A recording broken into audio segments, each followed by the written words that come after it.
Voilà, donc ça enregistre, hein, rassurez-vous, sur l'enregistrement, on me voit moi et on vous entend vous. Et de toute façon, c'est pour vous, je ne les diffuse pas toutes sur YouTube, hein, ce n'est pas du tout une obligation. Ok? Allez, Yolita et Cléa, on y va. Quand je ne parle pas, vous étonnez pas, hein, c'est que je suis connectée avec Mireille et que je lui demande de se manifester. Alors, déjà avant, quand j'ai regardé sa photo, le travail. C'est une femme qui travaillait beaucoup ou pour qui le travail était super important parce qu'elle me fait comprendre que quelque part, on n'a pas de temps à perdre. Le travail. C'est important pour elle. Il n'y a pas de temps pour les fioritures ou pour peut-être ce qu'on est en train de faire. D'accord? C'était une travailleuse, cette femme-là, c'est ce qu'elle veut nous dire? Ah oui. Ouais. Ouais, mais c'est ça en fait. Bah, je pense, vous savez, les défunts, quand ils se manifestent, ils vont nous donner des petits détails qui vont faire qu'on est sûr que c'est eux. Et votre grand-mère, quand on se connecte à elle, c'est vraiment le travail. C'est les premiers mots qu'elle m'a dit. D'accord? Donc, c'est très important pour elle et c'est sa façon à elle de montrer que c'est bien elle aussi. Mais aussi de montrer que c'est pas une rigolote hein, non plus, hein, votre grand-mère. Hein. Elle est assez sérieuse et elle est très… voilà, on ne perd pas de temps avec des fioritures, avec des futilités. Je dis pas qu'elle dit que c'est une futilité, mais un peu quand même. D'accord? Elle me montre juste, ça a été très, très dur, la vie, pour elle plus jeune et pour vous. Ça a été très dur. Elle me montre, la vie était dure, mais c'était très dur. Je ne sais pas si c'est la situation familiale ou quoi, mais en tout cas, c'était dur. Bon, elle n'est pas très bavarde, hein, alors j'y vais doucement, je ne vais pas la brusquer.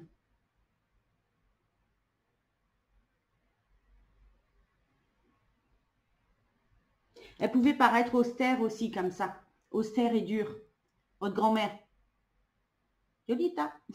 Oui, peut-être pas avec vous, mais quand on la connaît pas. Non, mais quand je dis dure, c'est voilà, c'est pas qu'elle parle pas à n'importe qui, mais elle est pas ouverte là, hein, en tout cas pour l'instant.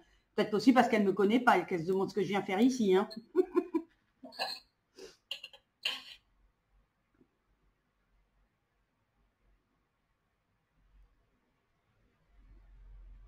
Elle est en train de me montrer que ça n'a pas été simple pour vous non plus. Et alors, elle me dit une phrase, alors j'aime pas ce genre de phrase parce que ça paraît tellement bateau, mais elle me dit qu'elle est très fière de vous. Elle est très fière de toi, de ton chemin. D'accord? De ce que tu as fait de ta vie. Je sais pourquoi elle dit que c'était pas gagné.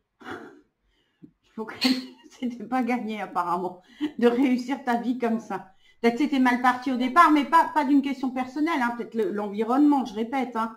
Moi, je fais que répéter les mots qu'elle dit. Alors, c'est à toi que ça doit faire sens. Hein. Tu comprends? Qu'elle dit que c'était pas gagné. Ok.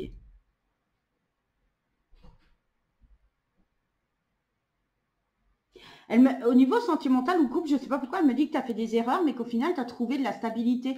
Tu es avec quelqu'un? Qu'est-ce qui…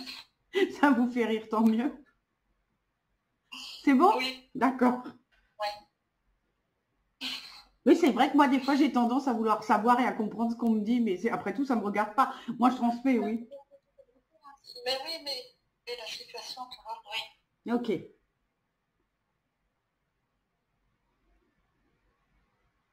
Je vois qu'elle me dit que tu ne dois plus t'inquiéter, que maintenant, ça va être tout droit, tout lisse. Comme si maintenant, il n'y aura plus de haut et de bas. Maintenant, c'est bon, ça va glisser tout seul. Alors ça, c'est mes mots à moi, hein, mais c'est comme ça qu'elle me l'explique, d'accord? Tu n'as plus à t'inquiéter, arrête de regarder derrière, c'est bon, maintenant, c'est tout droit. Qui c'est qui a 3 enfants? 3, elle me parle de 3. C'est elle, c'est toi? Non, moi j'en ai 5. Ah ouais. Et elle? Elle en a combien? Ma grand-mère, elle en a eu 5. Il y a quelque chose avec 3. Des petits-enfants? Il y a quelque chose avec 3. Elle en a eu plus que 3. Non, c'est tous des familles nombreuses. Il y a quelque chose avec 3 enfants. Il n'y a pas 3 enfants décédés par… je sais pas, hein, je pose la question. 3 petits-enfants ou enfants décédés. Ah, peut-être mes frères et puis ma petite sœur. Ok, et ça fait 3? Ouais, ça fait 3. Ok. Non, mais c'est ça alors. Parce que dès le départ, avant que mes frères, ils sont occupés d'elle. Avant que Et j'appelle, 3, ça peut avant que je vous appelle et quand j'étais sur sa photo, elle me faisait déjà comprendre qu'elle n'était pas seule de l'autre côté. Et elle m'avait fait comprendre qu'il y avait des enfants. Alors du coup, voilà, j'ai pas voulu commencer plus, mais là maintenant, donc c'est ces 3 enfants qui sont avec elle de l'autre côté. Oui, oui. Après, ça demande la question. Oui, 3, ça peut être que ça, 3. 3, je te dis. Elle montre que, alors, tu sais, quand tout à l'heure je te disais, elle a été un peu dure. Elle montre que des fois, pour vous élever, vous éduquer, des fois, elle a été dure. Elle a été obligée. Alors peut-être ses enfants ou ses petits-enfants, mais des fois, elle dit qu'elle a été obligée. Il fallait tenir tout ça d'une main un peu d'une main de fer. Oui, D'accord? Mais c'est juste pour montrer qu'elle était obligée. C'est pas qu'elle est comme ça, hein, pas du tout. Hein. tout à fait. Mais c'est fou ce truc qui tourne avec le travail. Hein. Elle a travaillé tard, cette femme, très tard dans sa vie ou Elle a toujours elle a travaillé. toujours travaillé, Elle d'accord. a Ok. Non, parce que c'est toujours vraiment quelque chose qui, ça revient tout le temps. Le travail, le travail. Alors je sais pas si l'une de vous a un problème avec le travail aussi ou si ou quoi, mais en tout cas c'est vrai que c'est quelque chose qui la conditionne. Genre t'as pas de travail dans la vie, ben t'es elle était foutu pas quoi. une... Ouais.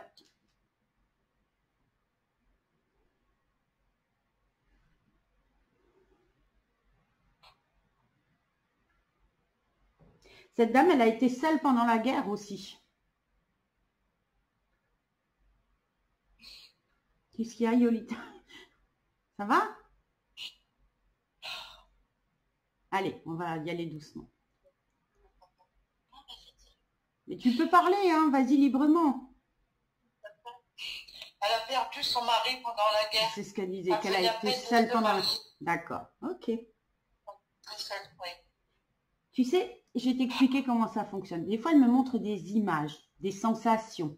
Tu sais, un peu comme si tu avais... D'un coup, tu avais un flash, tu vois. Et moi, je dois le comprendre et l'interpréter avec mes mots à moi. Et des fois, je te transmets mes mots à moi. Donc, quand je te dis, cette femme, elle a été seule pendant la guerre, merci. Au moins, tu as expliqué la chose, d'accord? Ça va? Ça va? Oui, oui. Tu sais, le contact défunt, ça doit servir à comprendre qu'il y a vraiment quelque chose après.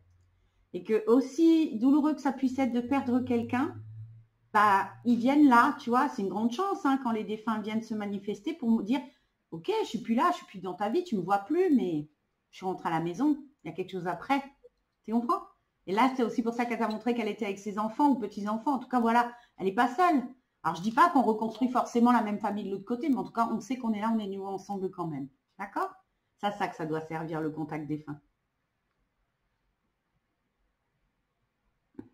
Par contre, elle n'est pas démonstrative hein, affectueusement. Là, tu vois, elle va pas te dire je t'embrasse, je te fais un bisou. Elle a beaucoup de pudeur, elle a beaucoup de retenue, mais bon, c'est aussi la génération qui veut ça. Hein. Ça m'arrive souvent avec des personnes de son âge où voilà, c'est pas dans leurs habitudes. Donc, elle le pense, mais elle aime pas non plus montrer trop. Il faut pas qu'il y ait trop de relâchement, elle dit, tu vois. Il faut des fois rester un petit peu pas dur, mais voilà, il faut pas tout montrer, il faut pas de relâchement. C'était son tempérament. Voilà. De toute façon. Elle tient quand même à te remercier pour l'espèce de devoir de mémoire que tu fais envers elle. Tu vois, le fait de la... Ça, elle te remercie pour ça. Enfin, elle le dit pas comme ça, mais on voit que ça la touche. Elle est très émue du devoir de mémoire que tu as envers elle, que tu l'aies jamais oublié, que tu honores sa mémoire. Voilà, c'est le mot, que tu honores sa mémoire.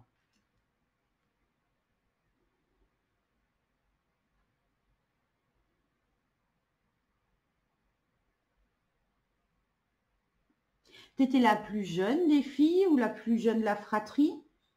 Je vois qu'il y a quelque Non. chose avec le fait que tu es jeune. De quoi?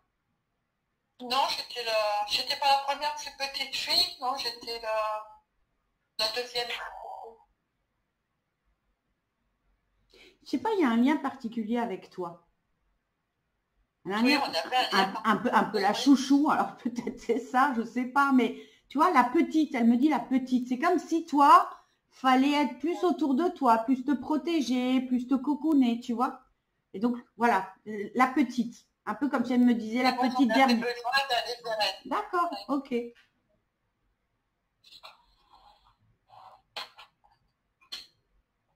Ta maman, elle est encore vivante? Oui, Elle s'appelle comment? Nicole.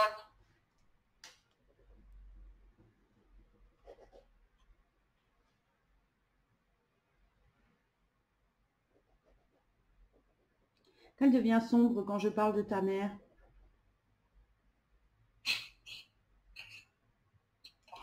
C'est comme s'il y avait une fracture hein, entre elles, comme si elle la mettait de côté. Je ne vais pas dire que c'est plus sa fille, mais elle ne veut pas en entendre parler. D'accord? Elle la met clairement de côté. Oui. Tu vois, on dit toujours, il ne faut pas le juger, mais ta grand-mère, elle a beaucoup de jugement envers ta maman. D'accord? Oui, exact. Alors, je te dis la phrase que j'entends, hein, on ne fait pas des enfants si on ne s'en occupe pas. Oui, c'est très vrai, la phrase. Oui, c'est vrai. Donc, elle l'a vraiment, tu vois, elle n'a pas réussi à pardonner, elle n'a pas réussi à passer outre, malgré le fait qu'elle soit partie depuis si longtemps. Ça fait quoi, 24 ans, 34 ans genre. Des fois, je suis nulle en calcul. 24 ans. Plus de 20 ans, 24 ans. Ouais, 24, si c'était 96, ça fait 24 ans. Ouais. Oui, je l'en ai dit toute petite.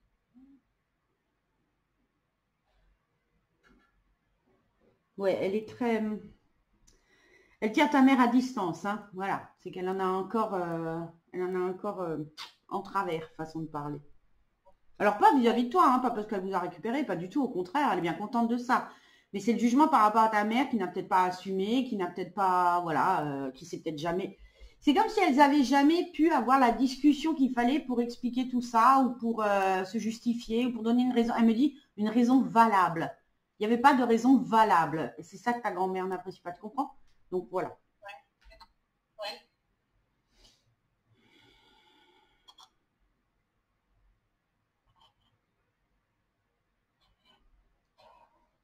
Pourquoi elle n'arrête pas de me faire référence à ta vie sentimentale? Tu es mariée? Il y a eu des couacs ou quoi? Parce que tu es mariée?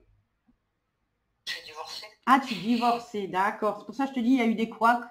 Parce que je te demandais. Parce qu'elle me fait référence à Alors, peut-être qu'elle n'est pas pour le divorce, hein, je ne sais pas. Mais en tout cas, voilà. Elle me fait juste comprendre que, oui, par rapport à la vie sentimentale, il y avait un truc qui ne collait pas. D'accord. Après, tu vois, je reviens sur ce que je viens de te dire. C'est pas qu'elle est contre le divorce, pas du tout. Elle estime même qu'une femme, quelque part, peut remplacer un homme et qu'on n'a pas forcément besoin d'avoir un mari si c'est pas le bon. C'est juste sur le divorce en lui-même que ça lui pose un souci. D'accord? C'est pas tant d'avoir pris la décision de quitter le mari ou de plus être avec. Elle était religieuse peut-être, enfin voilà, elle était croyante ou ça l'a perturbé plus que ça. Le divorce en lui-même, c'est ça qui la dérange. Non. Pas plus que ça. Non, elle était déjà décédée quand je suis... Ah oui, mais attends, même si elle est déjà décédée, elle voit tout de là où elle est. Hein. D'accord. Ah oui. Non, mais c'est par rapport c'est le divorce, la démarche du divorce qui l'a fait un peu grincer des dents. C'est tout. Hein.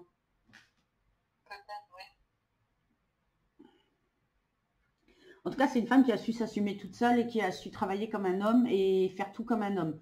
Elle a remplacé 2 personnes sans aucun problème.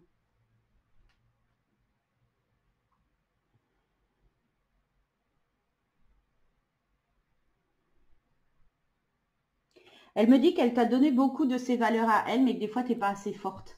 Que tu n'es pas assez... Tu penses être...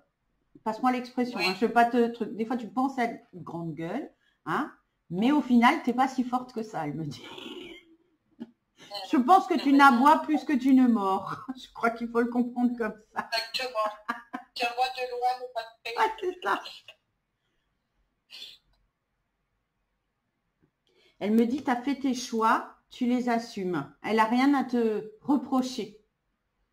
Elle dit, tu as fait tes choix et tu les assumes. Mais ce qu'elle aime chez toi, c'est que tu les assumes. Tu n'as pu te tromper dans la vie, mais voilà, c'est comme ça. Sans remords, sans regret, on continue d'avancer. D'accord? Et c'est la valeur qu'elle aime, c'est d'être droit dans ses bottes. Tu vois? Donc, être en accord avec soi-même, c'est une chose que je dis souvent aux gens en guidance. Beaucoup de gens ne sont pas en accord avec eux-mêmes, tu sais. Qui vivent des choses alors qu'ils aimeraient être ailleurs et qui, au final, subissent leur vie plutôt que de la vivre. Donc, elle est fière de toi voilà, tu assumes, tu as fait des erreurs, tu as fait tes choix. Allez, continue ton chemin.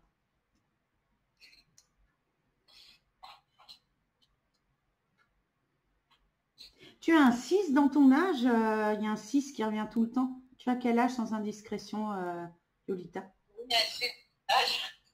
Tu n'entends pas, il y a une coupure. 62. 62. D'accord. D'accord.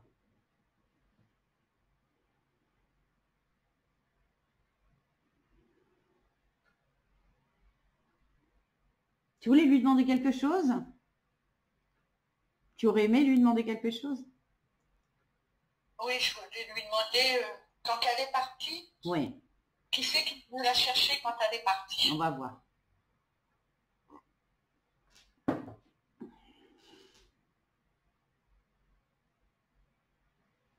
Elle me montre un enfant. Un très petit. Est-ce que tu sais si elle a fait une fausse couche ou qu'elle a perdu un enfant très jeune? Ma grand-mère, non. Mais ma mère, oui, a fait une fausse couche. D'accord. Ma grand-mère, non, je pense pas. Ok. Elle a perdu des enfants, mais Qui a perdu des enfants? un enfant, oui. Je sais pas si vous remarquez que l'image, elle devient floue depuis avant. Maman, elle a perdu. Vous remarquez que l'image, elle devient floue? Regardez, l'image, elle devient... Non.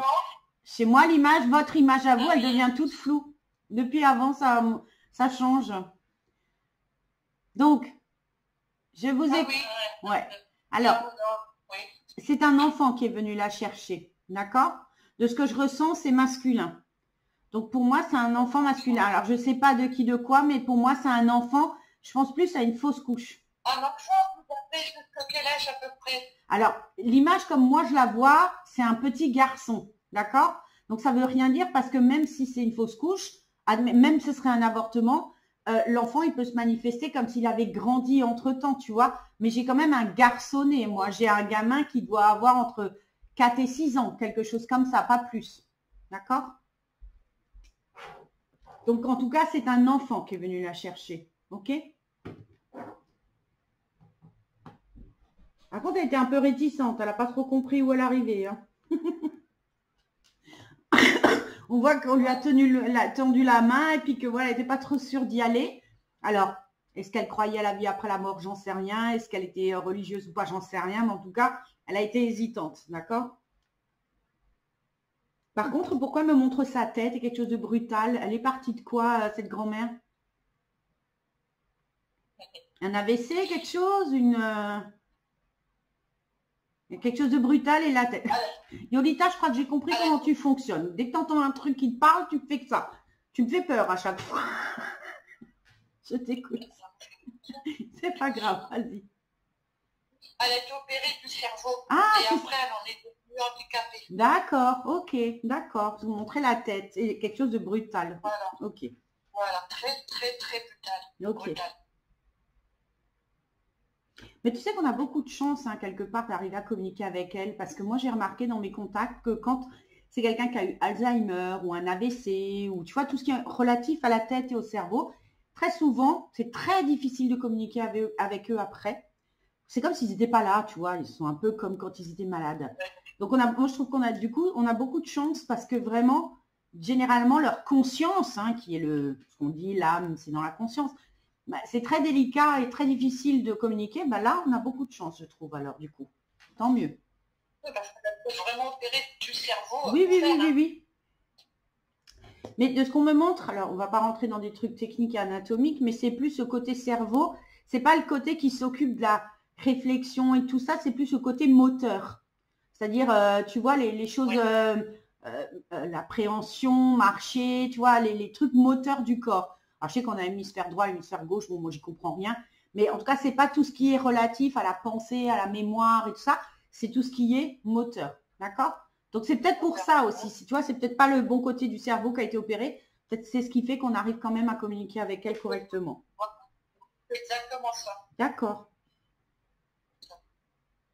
Elle me montre aussi un problème pour manger. J'ai la bouche, tu vois, comme si ça restait ouvert ou qu'elle n'arrivait pas, ou qu'elle arrivait, soit pas. Il y a un problème avec la bouche et ça la gêne beaucoup dans le sens,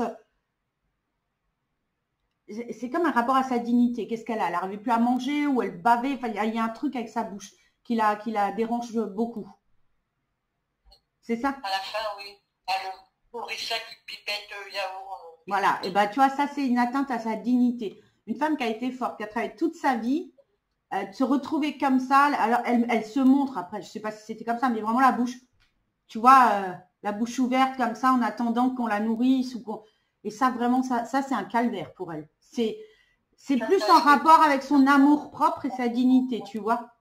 Et ça, c'était insupportable pour elle. Donc, c'est qu'elle soit partie après, j'ai envie de te dire, c'est pas beau à dire, mais tant mieux pour elle. Parce que vraiment, intérieurement, c'était très difficile à vivre. Hein. D'accord? Même pour nous, c'était dur de l'avoir comme ça. Et tu as peut-être ressenti aussi, tu vois, son propre mal-être.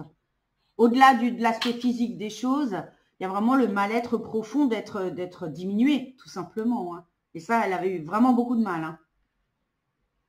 Et encore une fois, elle me montre ses mains de travailleuse, ses mains dans la terre. Je ne sais pas ce qu'elle faisait, cette grand-mère, mais là, elle a les mains dans la terre. Alors moi, j'ai récolté des patates dans mon jardin cette semaine. Je ne sais pas pourquoi si c'est moi, mais en tout cas, elle est en train de me montrer ça. Est-ce qu'elle avait un jardin? Est-ce qu'elle... Hein? Oui. Hein? Tu vois, elle me Oui, montre... elle avait un jardin. Elle sort les patates. Elle chaussait, oui.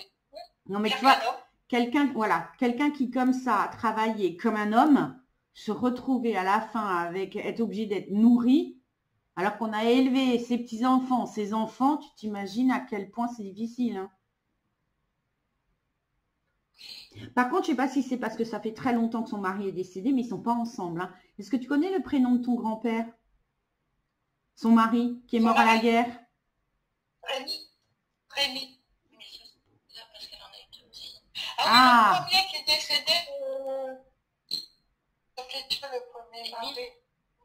Celui qui est décédé à la guerre, elle n'est pas du tout avec et elle n'en parle pas du tout. Oui. Alors, c'est Émile. C'est lequel ça alors? C'est le premier? Le premier qui est décédé à la guerre. D'accord. Alors déjà pour commencer, elle n'en parle pas du tout. Et deuxièmement, alors je ne veux pas rentrer,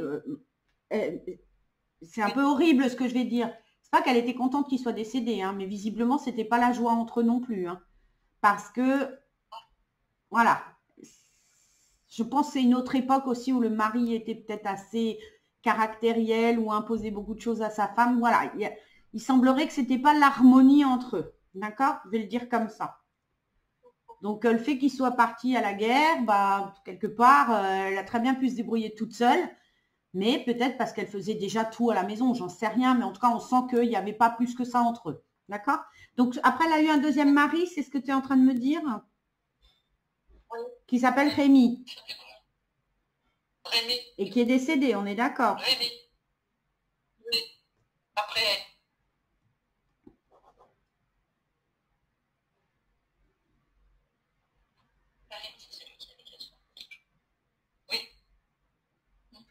Alors, c'est pas elle qui me parle de Rémi, c'est Rémi qui se manifeste et qui montre à quel point il avait besoin d'elle pour les choses du quotidien. Préparer ses affaires, tout. Est-ce que ça te parle ça? Enfin, c'est lui qui se manifeste. C'est quelqu'un qui est très dépendant, qu'il avait besoin qu'on l'aide, qu'on lui montre, qu'on lui prépare. Enfin, voilà. Mais pareil, tu vois, c'est pas elle qui me le montre. Là, c'est lui, c'est Rémi qui se manifeste et qui me montre à quel point lui, il avait besoin qu'on lui prépare tout. Et c'est bizarre leur différence de caractère. J'ai l'impression qu'elle a beaucoup de caractère. C'est une femme forte. Et lui, à l'inverse, je le sens beaucoup plus dépendant, tu vois. Enfin, pas très. C'est peut-être l'âge, c'est peut-être la maladie, j'en sais rien. Mais j'ai l'impression qu'il n'a pas beaucoup de caractère, ce monsieur, ce Rémi. D'accord? Dans mes souvenirs, oui, je pense, oui. Il dépendait beaucoup de ma grand-mère. Je crois que ta grand-mère, elle a un peu fait le tour des hommes dans sa vie. Hein. Elle a été un peu, comment on dit, elle a été... j'ai pas dit qu'elle en a eu beaucoup, c'est pas ça que je voulais dire. Je veux dire par là que l'idée qu'elle se fait des hommes n'est pas forcément la meilleure, d'accord? Entre son premier mari, voilà, qui lui faisait faire tout ce qu'il y avait à faire à la maison, et puis voilà, elle n'était que quelque part une maîtresse de maison, enfin, ou voilà, une fermière, ou que sais-je. Et là, avec ce Rémi qui, voilà, avait besoin d'elle et tout, j'ai l'impression qu'elle est vraiment jamais sortie de cette histoire de travailler. Tu vois, être au service d'eux et travailler. Il y a que ça dans sa vie, en fait. Je pense qu'elle avait même pas besoin d'homme quelque part. C'est peut-être juste pour avoir des enfants, mais dans l'absolu, elle n'avait pas besoin d'un homme. Hein. Je pense que oui.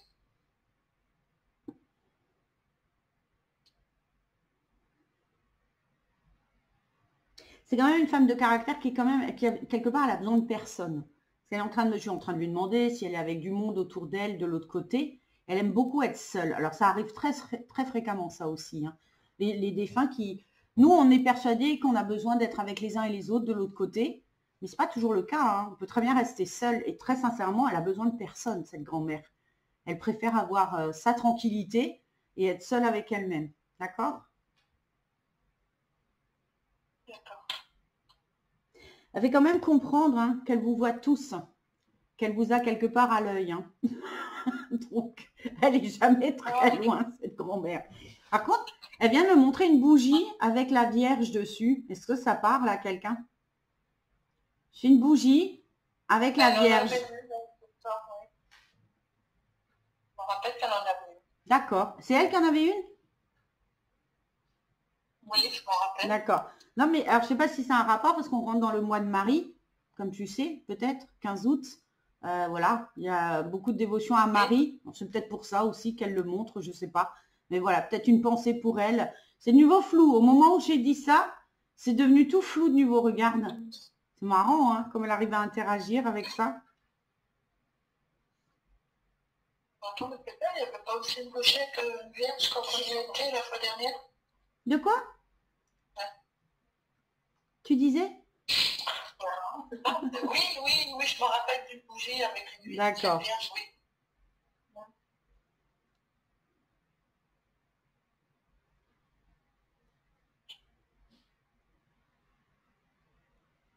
Elle me dit que tu dois arrêter de t'en faire pour tes enfants et tu dois les laisser vivre. Tu te mêles de tout? Mais merde, c'est facile à dire, mais... J'ai l'impression qu'il y a peut-être une situation en particulier. Quelque chose où, voilà, tu veux faire entendre raison, mais elle veut te faire comprendre que dans la vie, il faut savoir se casser la figure et se relever tout seul. Donc, il ne faut pas toujours essayer d'être derrière et de faire... voilà, il faut qu'ils se débrouillent aussi tout seul. D'accord? Même si tu sens que des fois, ben, ils vont se prendre un mur, l'un ou l'autre, ben non. C'est d'un garçon en particulier qu'elle parle. T'as un fils qui a des soucis particuliers ou qui te donne un peu de fil à retordre ou un petit-fils? Ah, j'ai la Cléa qui fait comme ça et toi qui me dis non. Non, mais pas spécialement. C'est comme s'il y avait une situation qui peut-être te dérange ou que tu voudrais lui faire entendre raison, mais qu'elle dit laisse faire. D'accord? Laisse faire.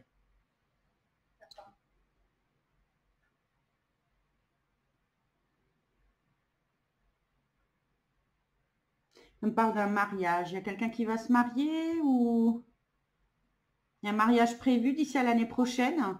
L'année prochaine. On me parle d'un mariage. On va me demander un mariage. Non, c'est peut-être pas pour toi, je ne sais pas. Mais... Non, c'est pas prévu. Tu notes, tu mets de côté un mariage pour l'année prochaine. Mais mets-le de côté, c'est pas grave, tu verras. Un mariage pour l'année prochaine. Pas forcément pour toi. Hein. Dans la famille? Dans la famille? Apparemment. Elle me parle de mariage. Donc, et c'est pour l'année 2021. On verra, mets de côté. On verra, oui.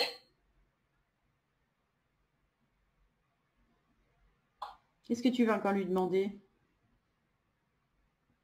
Je vais demander à ma petite mère.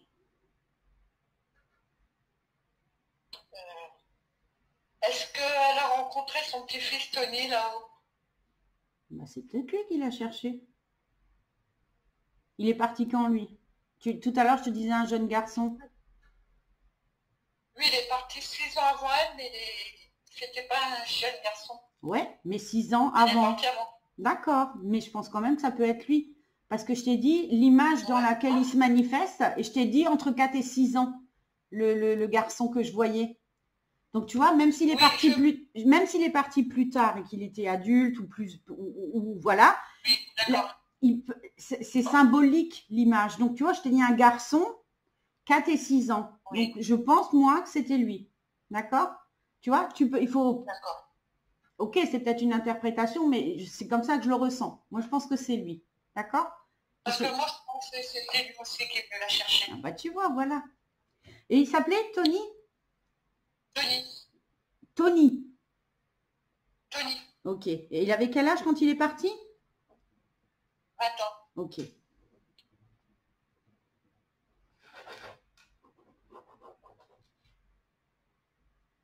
Alors, Tony, il se manifeste, je lui demande parce qu'il semblerait quand même que tout le monde ait envie d'avoir de ses nouvelles. Il est radieux. Je dis bien radieux. Comme si il explosait tellement qu'il se sent bien maintenant. Il insiste sur le maintenant. D'accord? Donc là où il est... Ouais, oui, de l'autre côté. D'accord? Il est radieux et il se sent extrêmement bien. Il est en paix, il va très bien. Alors, de la même manière, j'ai quelque chose, je ne sais pas, de brutal avec lui. Il est parti de quelle manière? Un accident de voiture, mais c'est pas lui qui conduisait. Ok. Tu vois, j'étais en train... Alors, excuse-moi, je ne veux pas te bousculer, mais moi, je suis en train... Le suicide et l'accident, tu vois. Tellement je sentais que c'était brutal. Mais, je pense... Alors, je ne veux pas te perturber, hein, c'est pas le but du tout. Hein. C'était qui, Tony, pour toi? Mon cousin. D'accord, ok. C'est comme moi, si... ça m'a beaucoup affecté. Ouais, et c'est ce qui montre, ça a été très compliqué pour tout le monde. Mais lui, ce qu'il voudrait qu'on retienne, c'est que maintenant, il se sent bien. Et le fait qu'on m'ait dit en même temps suicide, en même temps accident, est-ce que ce jeune Tony se sentait vraiment bien dans sa vie avant l'accident? Est-ce que tu sais quelque chose de particulier? J'ai l'impression que les deux sont combinés. C'est que d'accord, c'est un accident de voiture, ok? Mais ce sentiment qu'il a d'être libéré de quelque chose, j'ai l'impression que dans sa vie, il n'était peut-être pas si bien que ça. Je ne veux pas lancer une polémique, quoi que ce soit. Moi, je transmets vraiment la manière dont il me le montre. Qu'il se sent libéré maintenant, il a dit. Oui, oui. Oui, quoi? Oui, que je pense qu'il est libéré, oui, par rapport... Non, mais il était peut-être pas si bien dans sa vie. Il y avait peut-être des choses qui n'allaient pas. Après, est-ce que les gens étaient au courant ou pas? J'en sais rien. Mais il montre vraiment que là, il est bien, maintenant. D'accord? Donc, il y avait peut-être des choses dans sa vie qui étaient peut-être un peu compliquées. Je ne sais pas. Tu sais, on ne sait pas toujours tout sur la vie des gens non plus, même si c'est de la famille. En tout cas, sois rassuré, il va très bien. D'accord? Et donc, en toute logique, c'est lui qui a cherché cette grand-mère, tout au moins qui est venu l'accueillir. D'accord? D'accord. La maman de Tony, elle vit toute seule? Ou elle était séparée du père ou quelque chose? Non, ils sont toujours ensemble. Ils sont toujours ensemble? Est-ce que tu sais si pareil, est-ce que ça se passait bien entre eux? Leur couple? Ouais. À ma connaissance, oui, mais on n'y est pas tout le temps. Une fois la porte fermée, on ne sait pas. Il y a des choses, tu vois, Yolita, il y a des choses, je pense, dans cette famille, dans ce côté de famille, qui sont peut-être pas, voilà, que tout le monde ne sait pas forcément. Ce gamin, il m'a l'air de ne pas avoir été super bien dans sa peau, qu'il y avait une problématique avec les parents, que les parents n'étaient pas forcément d'accord entre eux. Je sens que la maman était plus pour le jeune homme que le papa. Voilà, je pense qu'il y a des choses plus compliquées que ce que vous savez peut-être, et que c'est pour ça que lui, maintenant, se sent... Ouais, là, maintenant, au moins, il n'y a plus de questions et tout va bien. D'accord? Et elle, ma grand-mère, elle est bien, elle est libérée. On sait qu'elle est là, par rapport à ces dernières années de vie, parce qu'elle était handicapée ces dernières années. Plus rien. Une fois qu'ils sont passés de l'autre côté, plus rien. Non. Elle est libérée de tout ça, t'inquiète pas. Non, oui. Mais ça, c'est quasiment instantané. Hein. Quand on passe de l'autre côté, on retrouve... Moi, des fois, j'ai des gens qui étaient en fauteuil roulant qui, quand ils sont de l'autre côté, se mettent à danser pour montrer qu'ils ont retrouvé leurs jambes. Hein. Donc, t'inquiète surtout pas. C'est ce qu'elle a montré tout à l'heure, c'est qu'elle n'a vraiment pas aimé sa fin de vie avec cet aspect, voilà, très difficile à accepter. Donc, non, c'est plus le cas du tout. T'inquiète pas. Elle a du caractère, elle est bien comme elle est. Là, elle est dans ses années, voilà, on dirait qu'elle a la cinquantaine, tu vois.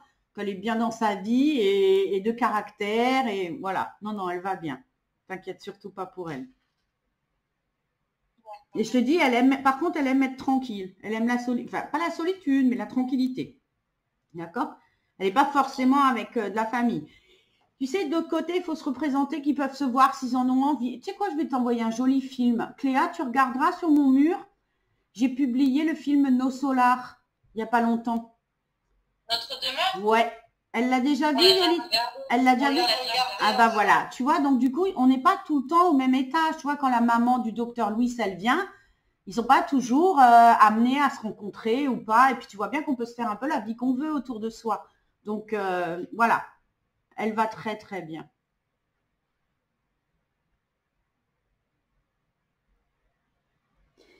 Bon Yolita, je sais que tu aimerais que ça dure, mais moi ça me fatigue et elle aussi. Il faut que je sois en forme pour m'aider après.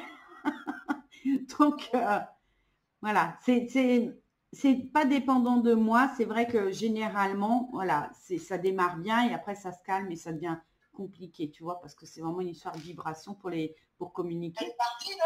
C'est pas, elle n'est pas partie, elle est encore là. C'est juste que j'ai plus d'image, je capte plus, tu vois. J'ai plus d'image, j'ai plus de son. Enfin voilà, ça devient difficile, tout simplement. Donc c'est pas vraiment qu'elle est partie, c'est que tu sais, c'est comme si j'étais sur une, tu sais, quand sur les vieilles radios, on cherchait la fréquence. C'est comme ça que ça fonctionne. Et là, je commence un peu à entendre du zzzz, tu vois, je n'entends plus rien, tout simplement. Elle est encore là, elle n'est pas partie. Non, elle est encore là. Vas-y. Tu sais que pour lui parler, par contre, tu n'as pas besoin de moi. Hein. Tu peux lui parler quand tu veux, elle t'entend. Hein. Tu l'as vu dans nos solars, c'est pareil. Hein. Je t'écoute, vas-y. Ma mère t'a beaucoup fait pour moi. Mieux que ma maman. Tu aimes toujours dans mon cœur. Il n'est pas un jour qui passe sans que je pense à toi, mémé. Elle t'a bien entendu. Elle a juste répondu. Elle a juste répondu quand tu as dit il n'y a pas un jour qui passe sans que je pense à toi. Elle a dit moi aussi. J'arrête pas de parler d'elle. Pourtant, il y a plus de 20 ans qu'elle est décédée. Mais elle est dans ton cœur pour toujours. Et bien de toute façon, elle est encore vivante quelque part. Donc c'est bien. Tu sais, c'est ce qu'elle disait avant avec le fait qu'elle était très émue du devoir, du fait que tu honores sa mémoire. Ben, c'est peut-être de ça qu'elle parlait. C'est parce qu'elle t'entend parler d'elle tous les jours. D'accord? Parce que ma mère, chez mon père, il est décédé. C'est le papy qu'il a. Oui. Et ben, ça te fait pas, ça te fait pas pareil. À faire revenir son père, ça serait plutôt ma grand-mère que mon père. C'est comme ça, c'est pas grave, il n'y a pas de jugement. Je comprends pas pourquoi, mais cherche pas à comprendre, Yolita, tu sais, c'est une question d'affinité, d'amour, voilà, on se sent bien avec une personne, tout simplement. Moi, j'ai une femme qui m'a élevée comme si j'étais sa fille. Ma mère, elle m'a eu très jeune aussi. Elle avait 16 ans. Elle m'a mis en garde chez une nounou qui avait 9 enfants. J'ai fait la 10e. Et cette femme, elle a 90 ans aujourd'hui, mais je l'aime comme une mère. Et j'ai perdu ma maman il y a 6 ans. Mais cette femme-là, c'est comme une maman. Elle est tout pour moi. Quand je vois ses photos et tout, je suis encore toute bouleversée à chaque fois. C'est normal, c'est une question de cœur. C'est de cœur à cœur. Il n'y a pas une question de choix. Mon père aussi, il est décédé. C'est pareil, je pleure plus ma mère que mon père. C'est comme ça, c'est tout. Yolita, j'espère que tu as passé un bon moment avec ta grand-mère. Je ne m'attendais pas du tout. Eh bien, écoute, c'est une belle surprise. Je vais éteindre la vidéo, les filles.